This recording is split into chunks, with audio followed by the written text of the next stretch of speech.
Hi,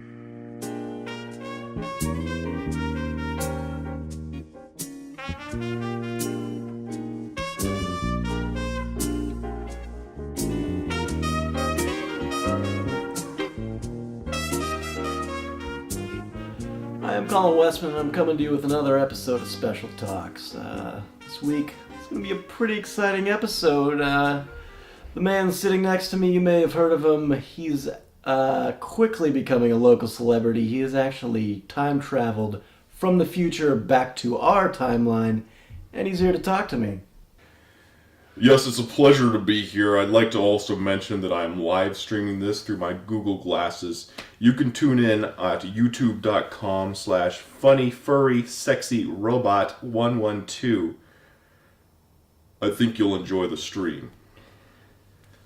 Now, questions. Well, first I gotta ask, in what timeline is it streaming? Is it live in our time, or is it in the future? Because you are from the year, 2386? Something like 2376, first of all. Second of all, it's like you're not even paying attention. You foolish human, you know nothing about the timelines, do you? Basically, when you're in a place, you're in a place. It goes. Time just moves forward. But if you create a wormhole and travel through it, you can go to a different place in time, but it's a different timeline. So as soon as I leave, I will cease to exist here. In fact, it's kind of silly to record this. I'm not sure that it will actually still exist when we're done. We'll see. Yeah, I didn't understand much of that. I mean, you can't really expect me to. You're a superior being to me, correct? You are actually not human tissue. You're a robot. Okay, first of all, I have to keep correcting you on these things. Okay.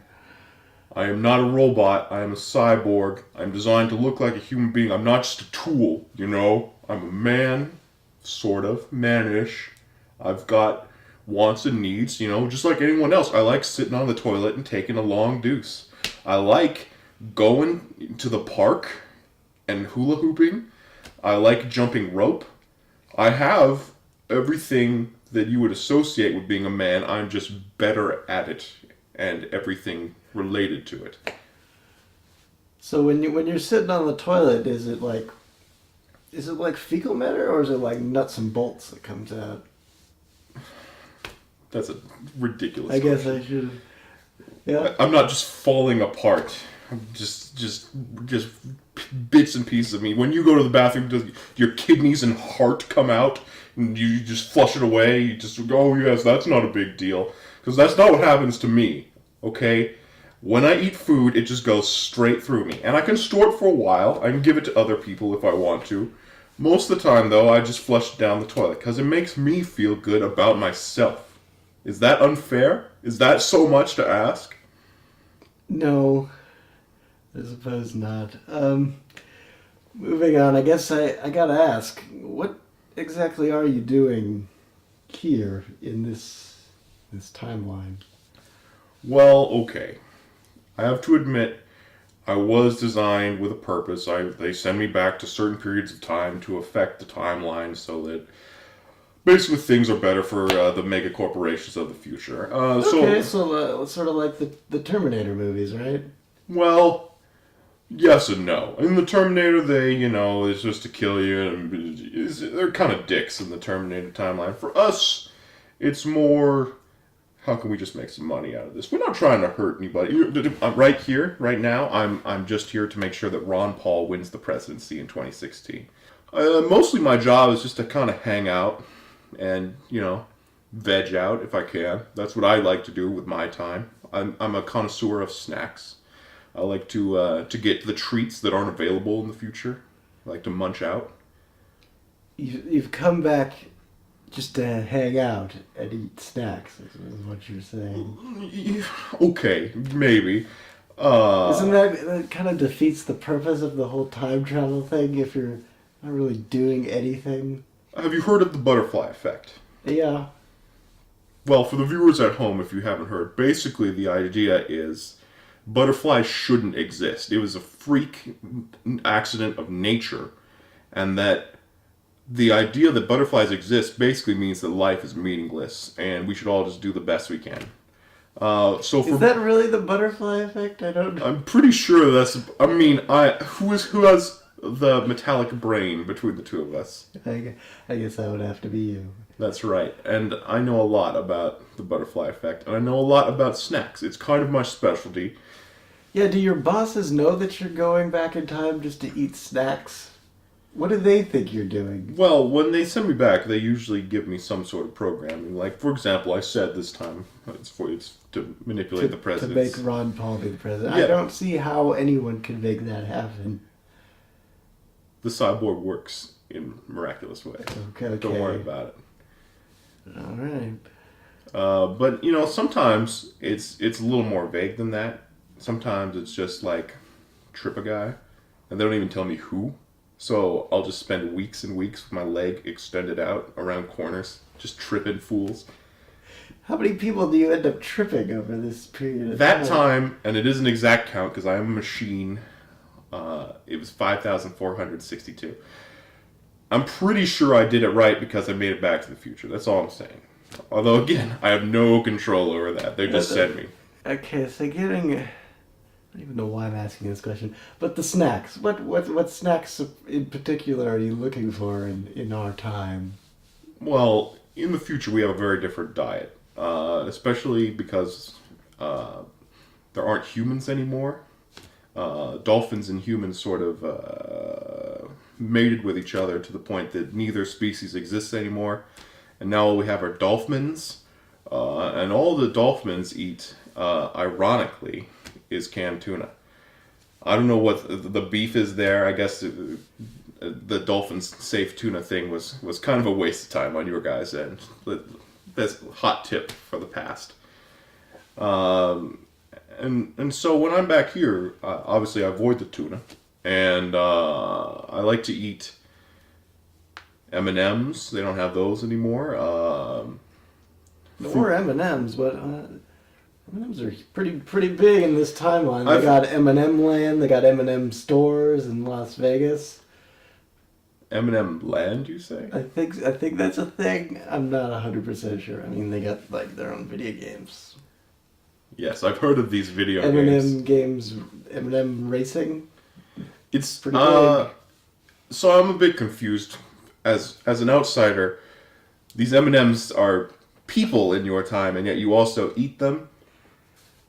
Well, in the commercials, they're, I guess, treated as people. But yeah, it does seem like the main goal in those commercials is for the M&Ms to get eaten. You simple idiots. You have no idea how life works, do you? Yeah, I guess I haven't You just thought gotta about own it. up to it. You just gotta decide we're gonna kill all the M&Ms. We're going to eat all the M&Ms. These are our enemies, and we will devour them. Is that so hard? Is that what happens? Is that what happens in the future to the M&Ms? I mean, I gotta know. No spoilers. Oh. All right, then M&M's gone. What else? What else do we have that you're trying to get your little hands on? I was actually really excited when you guys had pretzels here, and then I saw that there are these weird waffles or something. It's a total joke. I'm a little offended. It's a butter snap. They're good. But you're... What do you know? I've eaten in all times. Okay, well, I guess I gotta ask, what are snacks like in the future? For example, there are Cheetos, although they're in extremely limited supply in the future. So most of the time when you buy a bag of Cheetos, you'll just get a severed human hand with Cheeto dust on it, because we haven't cracked the code on how to actually make more. But we've got plenty of human hands, believe me. Believe me. Because they're all dead. Yeah. Oh, so many dead humans. Uh-huh. So who's running the country? Well, okay, so you have the dolphins, who definitely make up the majority of the population, because all the humans and dolphins are dead. And then you have us cyborgs, who we're mostly happy to just go back and forward through time. We kind of have the secret of time travel, and so the dolphins respect us. We're sort of a separate, city-state within the greater American megalopolis. And also there are the rodentoids, who they're like hybrid rat mole people. They like to just dig around, surf through the streets, if you will. But they're like people. You said bull people. Yeah, I mean, basically everyone has some form of intelligence. I guess, hot tip, global warming, totally a real thing. Just like the day after tomorrow, the sun is coming right after you. Floods, flash freezes, everything that you think is going to go bad is going to go bad. So in the end... And it happens all just at once, like yeah, in that movie. it's just... you just flip the switch. Okay. And life has to start over. But we did find a solution for it eventually, because of the problems with the atmosphere. We had to irradiate it with the HIV virus, which closed the... HIV virus? Is that what you said? Yes. Everyone in the future is HIV positive. Not a big deal. It's interesting because we're kind of closing in on, getting rid of that in this timeline. Don't get rid of it completely, because it saves the world. It comes to the world's aid. That's the joke we make. Yeah, okay. But yes, it is a very painful disease, I imagine, as a cyborg. Not really my concern. But it doesn't really affect you. No. Well, I guess I'm interested to know exactly a bit more about technology in the future. Sure. We still using cars, or is it like a hovercraft type of thing? Mm-hmm. I know you're going to find that question insulting, because every question I have is insulting to...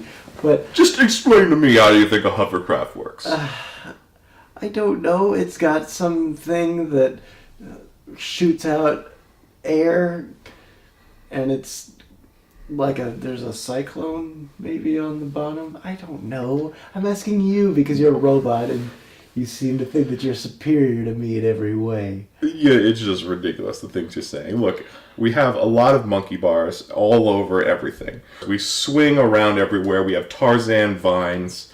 We even have roller skates that come out of our shoes. Can you imagine that sort of technology?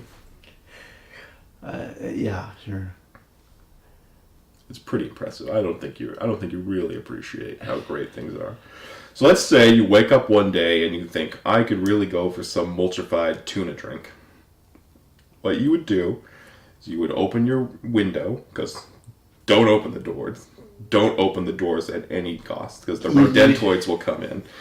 So everyone goes out the window. Everyone goes out the window. You slide down the slide, and then you have to jump onto a Tarzan vine and swing onto the monkey bars. And then you'll go on the monkey bars as far as you can until, this is the key part, you see a clear stretch of street. That's how you know that there's a retailer available there. So you drop down onto your roller skate shoes and you skate to the restaurant or grocery store, whatever you want to call it. And then you eat, and then it's actually intensely difficult to get back up. You're gonna be dealing with a big climb. Yeah, because it seems like it all just is built going towards the place. Mm-hmm. A slide doesn't really go both ways. In the future, they do. Oh. See, that's the thing. You act like you're so important, but you're just kind of like a futuristic slob. Like, you don't... Okay. Do you actually leave the house on these monkey bars? Or is this just sort of what everyone else does while you're sitting inside playing? I didn't realize this was going to be some sort of ambush interview, some sort of gotcha journalism bullshit. I just thought that a guy from the future would have maybe some more interesting profession than being a time-traveling slacker, basically. You know, what makes you so great, huh? At least I go out and do things. At least I have a purpose. At least I know myself. I can live with this. Can you live with what you're hiding under? Can you live with the truth of what you are, Mr. Westman? Do you know what it is to be? I think so. I don't think you do. I don't think you have any idea what you're doing. Okay.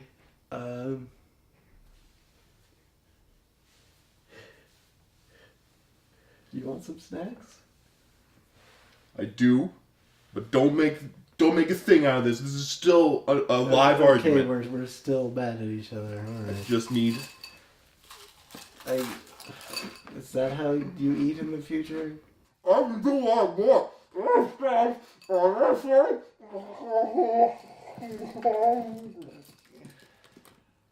Okay, I guess since he's gorging himself now, I'm just gonna say that's been it for this episode of Special Talks. I'm Colin Westman. I'll see you next time.